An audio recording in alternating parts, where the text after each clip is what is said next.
Well, hello there. Oh, she's getting up. We're on Polearms Only today. We're staring at Arlecchino's crotch, and today I am gonna be doing Arlecchino things because if you didn't see the wishing video, we got a couple copies of Arlecchino. I have a little bit of resources left because I've actually been farming.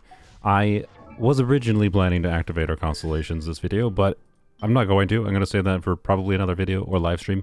And the reason for that is because I want to like talk about and show a bunch of different teams that I think Arlecchino is going to be useful in, because I think the number one question is like, how useful is Arlecchino on a Polearm Only account, right? Because it's Polearms Only, right? We don't have Bennett, we don't have whatever, blah, blah, blah, blah. I actually think if you want to like just stop watching the video right now, I actually think she is going to be better than Hu Tao in most cases, which is a little bit sad considering how good Hu Tao has been and how much she is like. Hu Tao has been an important unit for carrying this account to success with Minion and Abyss cycle. So you can see I have 36 starred for quite a while on this account, and it's been over a year since we started being able to 36 star on Polearms Only. And since we got Hu Tao has been, a pretty important character in most Abyss phases. And part of the reason for that is just Hu Tao is really good at just buffing herself. Right? Her skill gives herself a bunch of attacks, so she's not very reliant on someone like Bennett, which is probably the main concern with Arlecchino. My first impressions experience so far, without activating her constellations, is that even without constellations, Arlecchino is more than good enough. I don't think I would have had to get constellations for her to feel good on this account. And that's kind of what I'm going to show you today. I will probably not be changing her build around that much because I don't want to futz with things too much. I did do a first impression stream where I played around with different weapons, and I do think with Jade Spear she feels perfectly fine, so I don't even think her weapon was not that necessary. But take that for what you will. This is a C0 R1 Arlecchino, not activating the constellations for now. I'm going to wait until the new Abyss resets, because the Abyss resets, I think, in, a few days here. So probably next week is when I will activate the constellations, but I want to actually beat that new Abyss cycle with a C0 Arlecchino, right? Because I don't want people being like, the only reason you were able to clear it was because of your constellations, or because you spent $12. I mean, I spent more than $12, but, most of the Arlecchinos we got were not from the money we spent. I don't know, go watch the video if you didn't. The point is, I want to earn that win without like the hyper investment constellations, etc, etc. I suppose I should show the overall build though. Two piece attack, 2500 attack. This is with double pyro team. I do plan to farm for her artifacts, and I have gotten a couple relatable pieces so far that are probably not good enough compared to my really really good two-piece combo, like ridiculously good, ridiculously good, ridiculously good, ridiculously good, and then just a pretty decent. Use enough rambling. Let's go fight some local legends with some different teams. I plan to have some live streams over the next couple of weeks to try to do some story exploration content if you're interested in trying to catch some of those polls to see the C6 chance dream live. Anyways, let's show this Chevreuse team variations first. I immediately screwed up. Ow. It's fine, because I didn't use her skill yet, and yeah. Blam, and do that, and start whacking. I do have C6 Chevreuse, by the way, which is potentially relevant. Ow. The end hurts like a butthole. Anyways, and then we can switch to Raiden. Raiden should probably, well, I don't know, Raiden, I have Raiden on a weird hybrid build. It might not, oh my god, I got stuck in the tree, I could've swapped.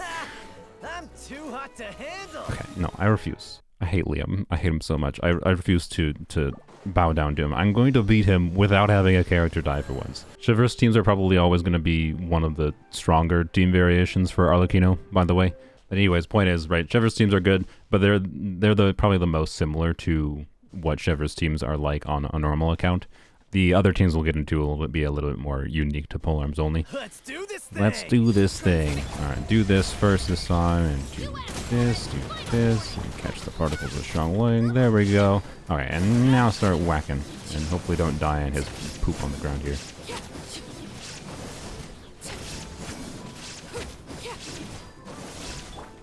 And he's already half dead. We're gonna have to do that, it's fine. I would have ridden burst there if she had her burst up, but she had died, so I didn't. It's not a problem. Alright.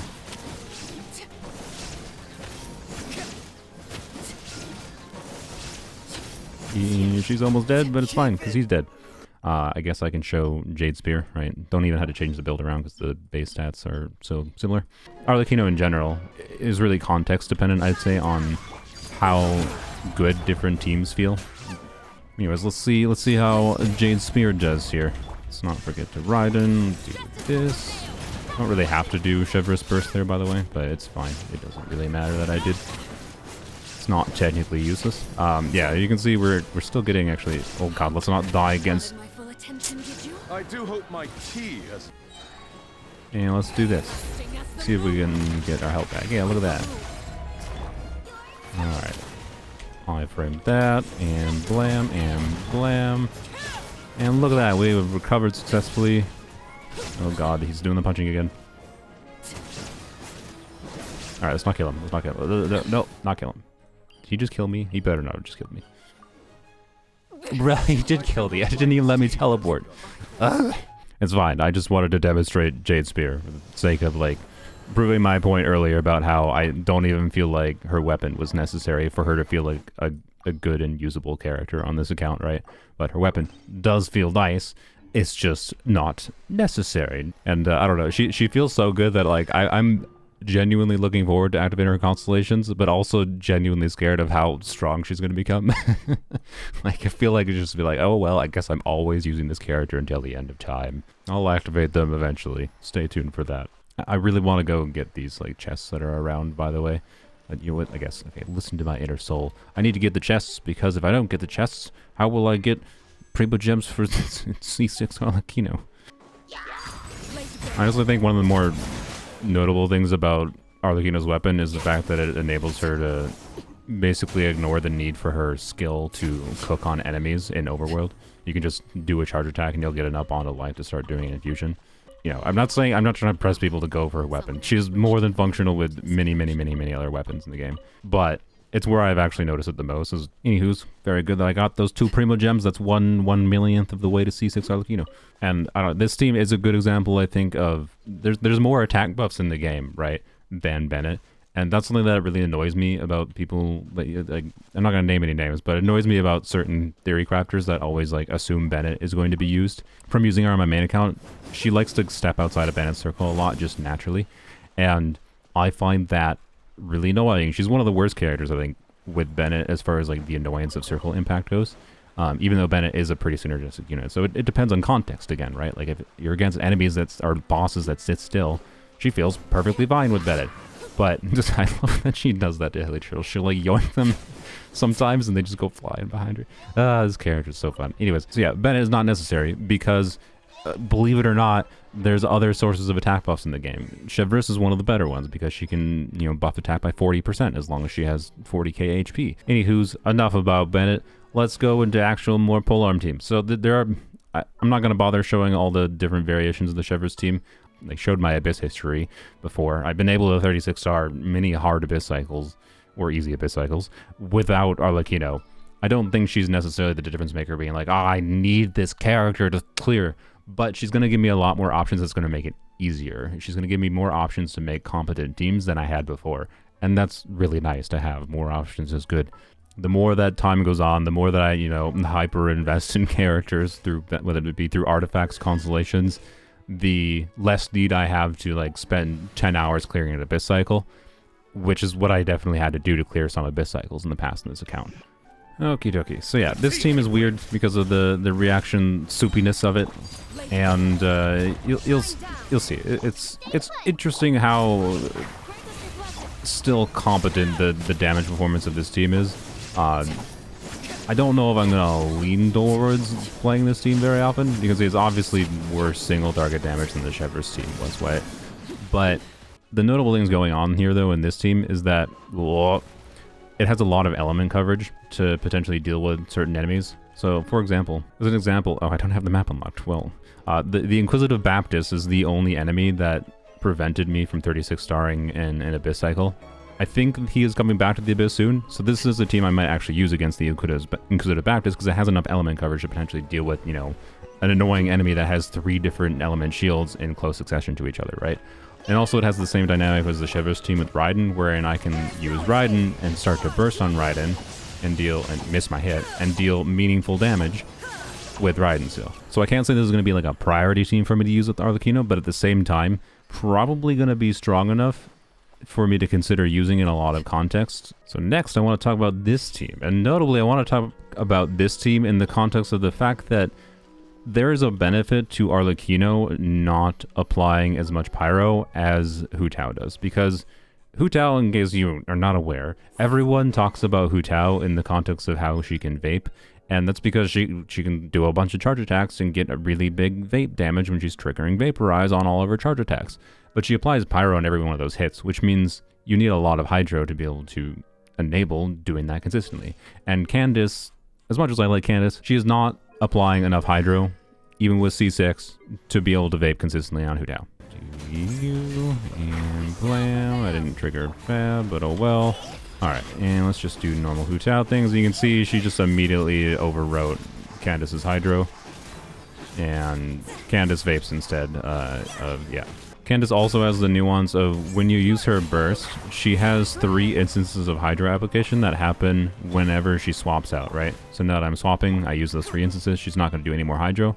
And Hu Tao, by nature of not allowing you to be swapped out, can't even utilize Candace's extra hydro application from her swapping mechanic, and it doesn't work, right? But Arlecchino does let you swap. Arlecchino's a normal attack focus DPS with like standard application. In my testing so far, Candace does enable her to vape consistently, and as a bonus, Candace has a little bit of normal attack buffing synergy. It's not anything crazy, to be completely honest, but it's there. Yunjin, in case anyone's not aware, is not a useless buffer for Arlecchino, but if you were on a normal account, I wouldn't recommend like building Yunjin or anything for Arlecchino.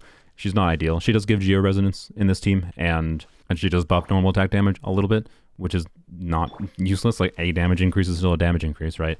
But I'm using her because it's what we have. If I had the ability to use Bennett would be better, other than the circle impact issues, which Yunjin doesn't have, so, you know, 6 one, half a dozen the other, but it's more like Bennett is a dozen, and she's like an egg. Blam, blam. Okay, this actually, I'm actually kind of glad this happened. So, I have not played around this team enough. I have noticed, right, Candace still doesn't have, like, insane application or anything, right? This does happen sometimes, wherein Candace's application ends up getting overpowered by Arlecchino's pyro application. Oh god, don't kill me. I'm just playing this terribly, it's fine. It's not something I'm recommending, right? because of this exact problem. It's much easier on a normal account just to, like, you know, play Xingqiu or whatever. I think what I need to do though is I just need to do a normal attack before I do a charge attack and get that additional hydro application out to make sure I don't accidentally have a pyro aura instead of a hydro aura, and then I think we're good. That's what I think I've noticed in my limited testing before recording this video. Let's see if I can actually show that though. The tea can wait. Alright, let's do this properly. Can you stop punching me? What a butthole. Alright, and blam, blam. We didn't get that out, but it's fine. Alright, where are you? Dude, okay.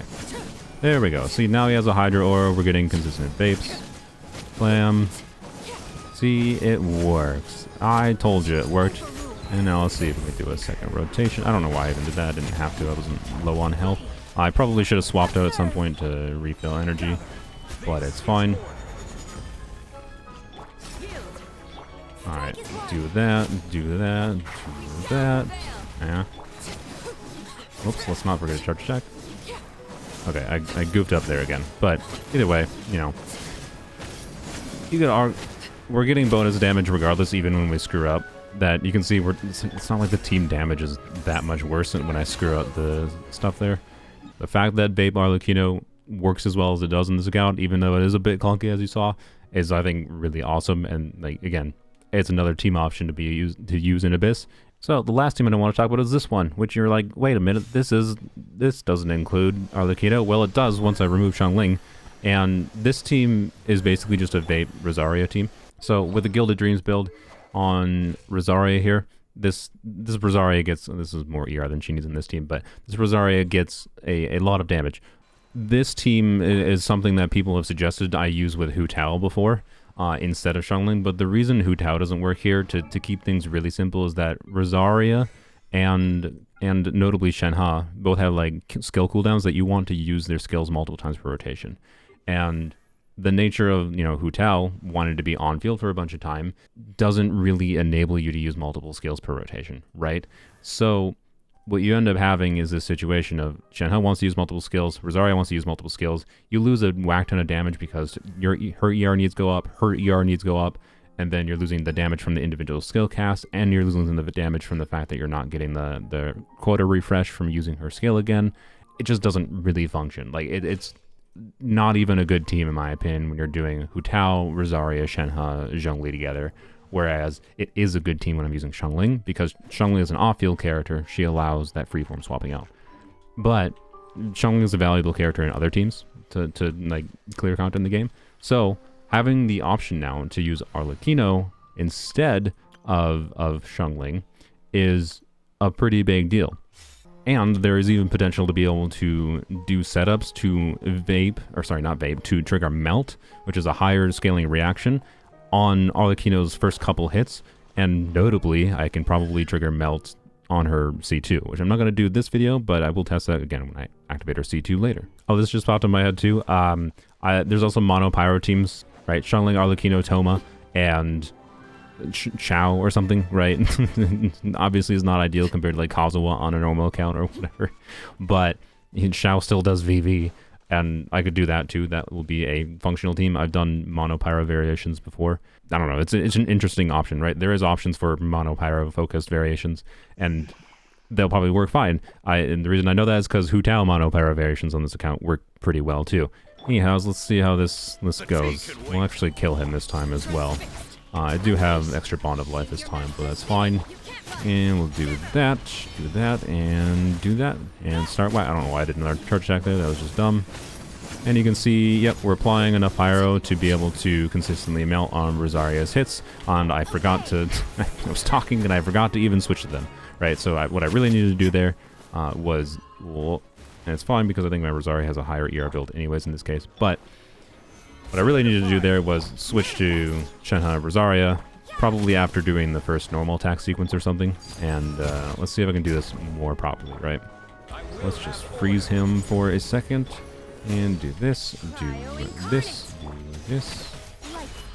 Alright, and do this, and let's start whacking. And do that, do this, and continue whacking. Alright, let's die. I meant to do EQE to live. And, yep, Burst just came back. I needed a tiny bit more energy. Just getting, like, just getting the fab particles from Zhongli probably would have been enough energy recharge there. So you can see, right, using the multiple skills per rotation was fine. And if I didn't let Arlecchino die, that would have worked quite well. So it's a team I gotta get the feel for in using it a little bit more.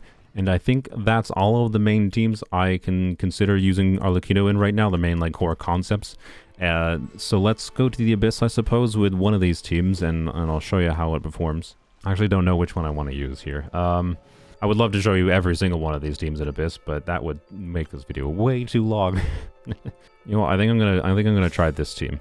This current Abyss cycle is kind of awkward for Arlecchino in a number of ways that I don't feel like getting into details for. But I might just to show some of the strengths of like the Chevreuse team and also downs of the Chevreuse team. I might try to take the Raiden Chevreuse team to Chamber 2 as well to show it there. Alright, Mechanical Cube has some, well, all kinds of goofiness with this dude. Let's do that. Okay, there we go. Do that. Do that. Didn't trigger Fev. There we go. Okay, let's just do this. Why do I keep bringing in a charge attack? Good lord. 82k, nice. I love the Arlecchino's like freedom of being able to dodge without it being much of a DPS loss because of the... let's do that. I also really should be swapping into Candace to be able to use her skill again in these rotations. But I really like Arlecchino's freedom to be able to make a dodge, and because she's not dealing with timers, right, you can just dodge. Oh god, I wasn't paying attention to my health. That got through Chun-Li's shield. But to finish what I was saying, yeah, Arlecchino's not losing duration on infusion because her infusion doesn't have a duration. It gives you more freedom to dodge, and I don't know. I like that she incentivizes dodging indirectly in that way. Nice 130k. Okay, I have scuffed this up something fierce, but at the same time, I think I'm still gonna clear. Yep. Yeah, I'm not gonna show the full clip there, but I really scuffed up the first half of that fight, and then it still recovered. And the plungy boss is just annoying, so... well, actually, wait, we brought Geo teammates. I accidentally brought a good team to clear this butthole. So, let's just do that, let's do that. Wow, look at that. Okay, I didn't expect that. Alright, and I should be able to do that. I don't know if I'm going to be able to... okay, I probably shouldn't be... yeah, I should just do normal attacks. Alright, get through his shield, the blam. And start going it down.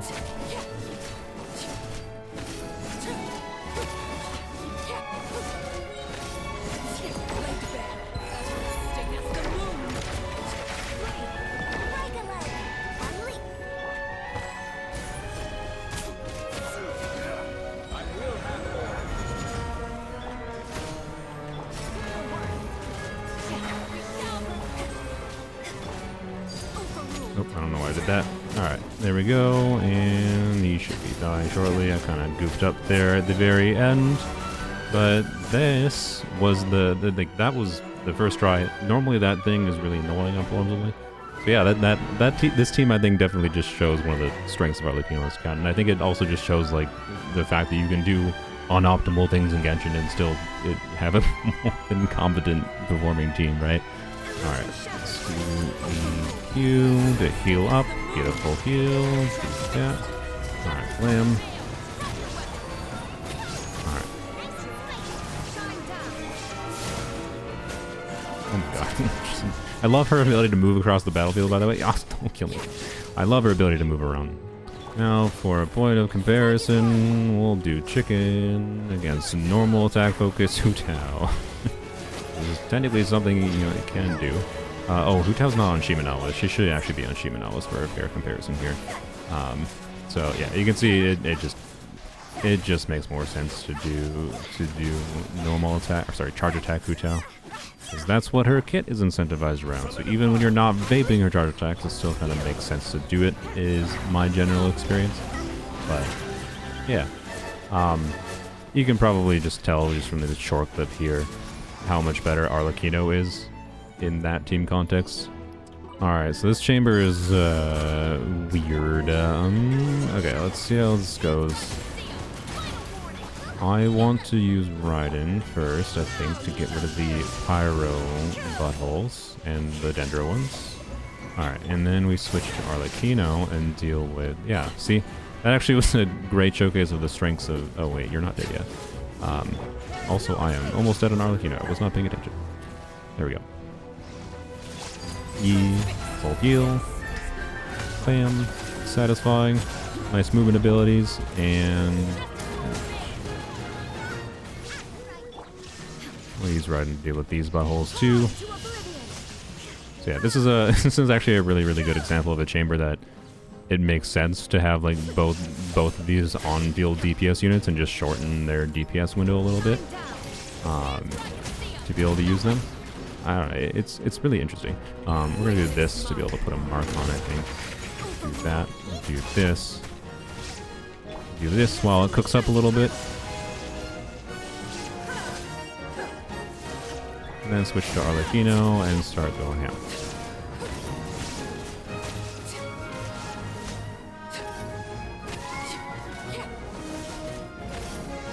We're probably gonna have to do another rotation. Oh well. Sad. Almost had him. Blam. That was much better than I thought it would be, to be honest. It was a little bit unoptimal. I was a little bit slow there at the end, but still, that was a minute and a half clear on a chamber that's one of the more difficult chambers, I'd say, in this Abyss. And may as well see how this goes on Coppelius. Because I have Xiangling up, I'm gonna start with you. Alright, and let's just die. Yup, okay. It turns out Coppelius without a shielder, so yeah, Coppelius in this team is definitely an example of I should use Toma. I could beat Coppelius, but it's fine. So yep, there you go. I don't know exactly what I'll be including from all the Abyss clips there, but that was like not hard. This Abyss cycle took me a little bit to figure out how to beat without Arlecchino, and I was using, you know, variations of Cyno teams and the Melt team that I talked about before with Xiangling. Yeah, so Arlecchino's pretty good. that's the general impression. I think she has plenty of teams. She'll be useful in Polearms Only. I do not think her constellations were even necessary, honestly. I don't know. This is probably one of my favorite on-field characters they've ever released, if not my favorite, but, you know, recency bias, and she's a polearm character, so there's that. But hope you enjoyed. Look forward to a little bit more Polearms Only content with Arlecchino when we activate constellations, and or when the new Abyss cycle comes, because I want to get my revenge on the Inquisitive Baptist, who I think is in the next cycle. We'll see how it goes, though.